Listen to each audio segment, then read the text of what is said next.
सुखता उठलाली एही रेहू के घर हो जाए खाली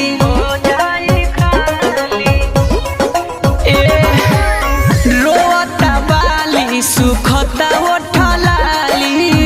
एही रेहू के घर हो जाए खाली बिलख के रवातिया बिंदिया राजा जी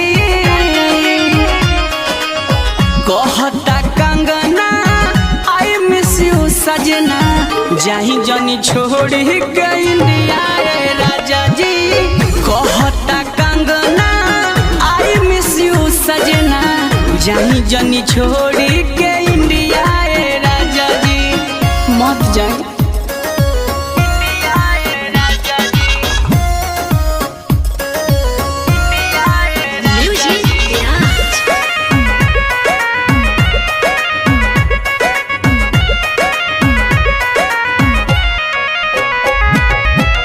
चढ़ली जवानी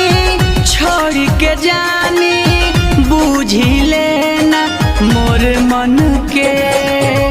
नाजुक मरिया रोज से जरिया भावेला ना बिरहन के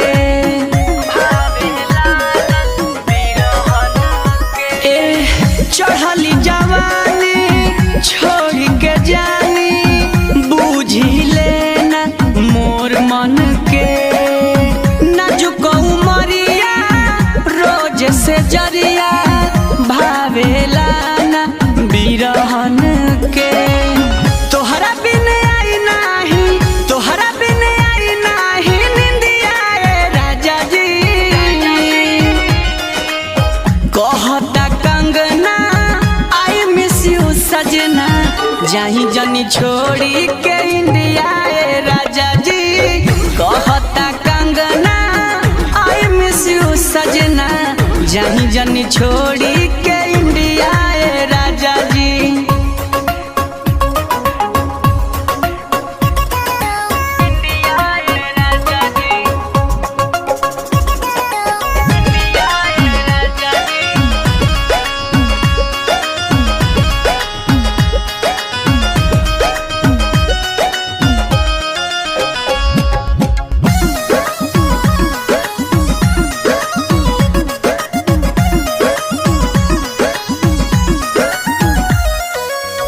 धधकेला सौसे रिरियाई जैसे खदकेला पानी अदहन के अर्जुन जनबी हम रहब कैसे संगे चंदन चंचल के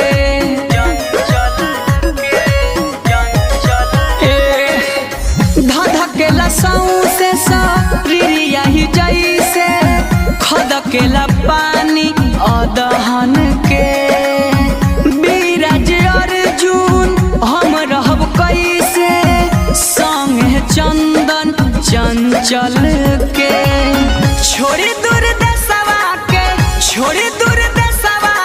जिदिया राजा जी कहता कंगना आई मिस यू सजना जाही जनी छोड़ी के इंडिया राजा जी कहता कंगना आई मिस यू सजना जाही जनी छोड़ी के इंडिया राजा जी मत जाए।